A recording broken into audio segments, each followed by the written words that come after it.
Welcome to the presentation on speed of sound imaging using diverging waves. Why do we want to do speed of sound imaging? Well, it's typically known from ultrasound computer tomography, where you've got a ring transducer placed around the breast here, and then what you image is the breast tissue, and what you see then in the speed of sound image is lesions popping up, because in the lesions the tissue is typically stiffer and thus the sound travels faster through it. Now, the problem with these devices is they are quite bulky, and thus they're not really feasible for intraoperative imaging. Now, recently, substantial research has been going into conventional ultrasound system speed of sound imaging, and some of the methods require additional hardware, where you place the handheld transducer within the frames. It can be placed around the breast and here, and then you can see the images there in the B mode, the lesions there in the B mode, and also popping up here in the speed of sound imaging. Of course, this is still requires an extra device, so it's still not ideal, but some research has also been going into doing speed of sound imaging completely in pulse echo. Now, how does this work? Well, if you use a plane wave and you fire it and it travels through the speed of sound inclusion here and gets scattered back, so echoed back, and you record this echo, then what you see is if you fire two differently angled plane waves, that at the point of hitting this sketcher here, that this wavefront in the one case hits it at an earlier time compared to here in the other case. And now if we fire these two angled plane waves, let's say, and reconstruct each of these images separately, and then do a delay estimation between these two beamformed images, then what we see is that the point spread function is slightly shifted. And this delay we can then use to tomographically reconstruct. So the full pipeline goes like this. We first acquire the raw data, we beamform each of these angled plane waves separately, do a displacement estimation, and then do a tomographic reconstruction. How does the tomographic reconstruction look like? Well, what we actually solve here is an inverse problem for the slowness, so the inverse of the speed of sound. And the relative delay data goes in there.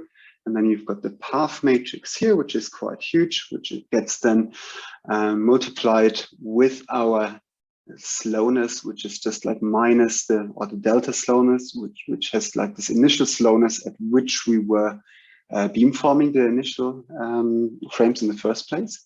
We've got a regularization term here.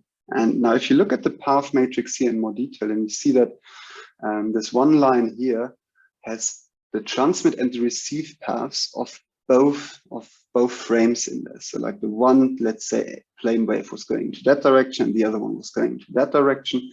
And the receive aperture is shown here. So the two different receive apertures. And what you can also see there is that actually the point spread function is aligned into the axial direction, because we choose the receive aperture here to be exactly on the opposite side.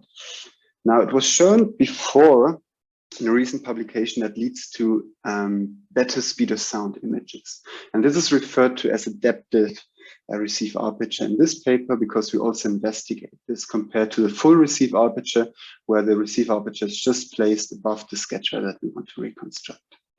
And of course, now it's shown here for the diverging waves, so DW wavefront, because what we propose in our paper is to use diverging waves instead of plane waves.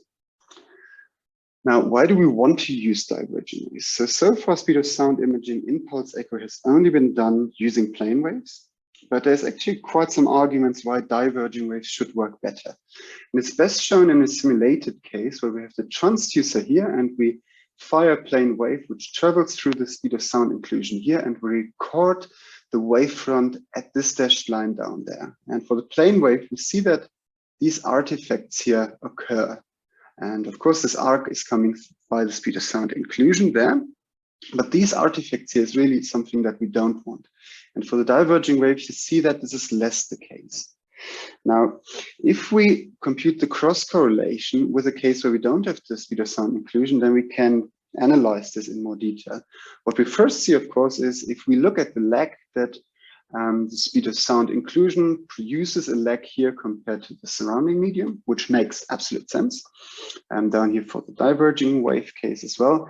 But what is more interestingly is really to look at the correlation error. The correlation error is just 1 minus the correlation coefficient. So it indicates how well our correlation really is in that case. And what we see is that exactly at these points which we are indicating here, we've got quite a high correlation error. And of course, this then also manifests when we do the beamforming into a less coherent summation of the signals. And this will then, of course, also manifest in less accurate relative delays and a worse reconstruction. So that's the hypothesis. But can we also show this in our speed of sound imaging method that we were showing before? Now, in order to do that, we now replace this raw data acquisition here where we were firing angled plane waves with diverging waves and then run the same algorithm again. But if we want to do a fair comparison between plane waves and diverging waves, it's actually not that simple because you've got quite a lot of parameters. And depending on the parameter choice, you can get really good images for any case. So you've got the angles and channels fired, you've got the receive aperture, you've got the combination choice with different delta angles or delta channels here, you've got the regularization weight for the tomographic reconstructions. And in order to do a fair comparison, we did an extensive simulation study with 28 different speed of sound distributions shown down here. We look at full and adapted receive apertures. We look at different plane wave angle averaging, 0.5 degrees and 2 degrees, because both were proposed recently in the literature to work best. Look at different delta angles or delta channels here, different regularization weights. And then we compute in the end the root mean square error and the contrast to noise ratio. So the accuracy of the reconstruction, as well as how well we are able to detect inclusions. And now for each case, we compute then, so this is now shown for the diverging wave case with an adapted receive aperture, we compute the RMSE and the contrast to noise ratio and look at the sweet spot there. And then, because this is really our optimal parameter choice. And then for each of the methods, we get this optimal parameter choice and compare this. So with this, we have like a really fair comparison between the methods and can really say if one method works better than the other. Now, a few cases, so 2 cases shown here, just as an example, we've got this ellipse and we've got these 2 inclusions there, and then we've got reconstructions shown here, once for the full receive aperture and here for the adapted receive aperture, plane waves shown here in these lines, and the diverging wave case down there. Now, and what you can appreciate really here is that our proposed diverging wave seems to outperform any plane wave case in these cases. You can also see that here with the CNR, especially for these layered structures, it gets kind of lost in the plane wave case. And now this is of course also true for the whole data set that we compute. And for that, we did a paired comparison. So for instance, we look at that and compare this, and to this, and to this, to any really of the other methods. And then what we see here for the full receive aperture and now here for the adapted receive aperture, again shown the RMSE and the contrast to noise ratio. Now, let's look maybe at this point here. So the diverging wave using an adapted receive aperture seems to be almost always better, having a higher contrast to noise ratio with a median of roughly 10 dB for most cases, a bit less for the plane wave with adapted receive aperture here. But in almost all cases, it outperforms the plane waves. And the same is true for the root mean square error. Now, the question is, of course, does this also generalize to more realistic measurements which are not in simulation? And for that, we did a phantom study. So we have this breast phantom here, which has these inclusions in there. And we also compute here the CNR, but you can also qualitatively appreciate how diverging waves outperforms the plane waves. So here again, the plane waves on this side and with a full receive aperture here and the adapted receive aperture down there. And you really see that with the diverging waves, we see this solid mass quite nicely, and we actually see it that it exactly matches also the shape that we were seeing in the B mode image. And now, more intriguingly, even for inclusions that have less of a speed of sound contrast. So if you look at the color axis here, this goes up to 1520, this only goes up to 1490, so it has much less contrast, but even there, the diverging wave allows to image these inclusions. Now, and with that, I come to the conclusion of the presentation. So we propose a new transmission scheme for speed of sound imaging using diverging waves.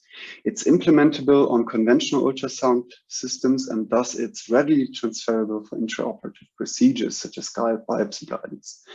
And we did an extensive simulation study, and that allowed the derivation of the optimal parameter choice for any scheme, so plane waves and diverging waves, and allows a fair comparison of the two methods, and it really reveals the superiority of the diverging waves. The breast phantom study shows also that the parameter choice that we found in simulation generalizes to this real actual measurements.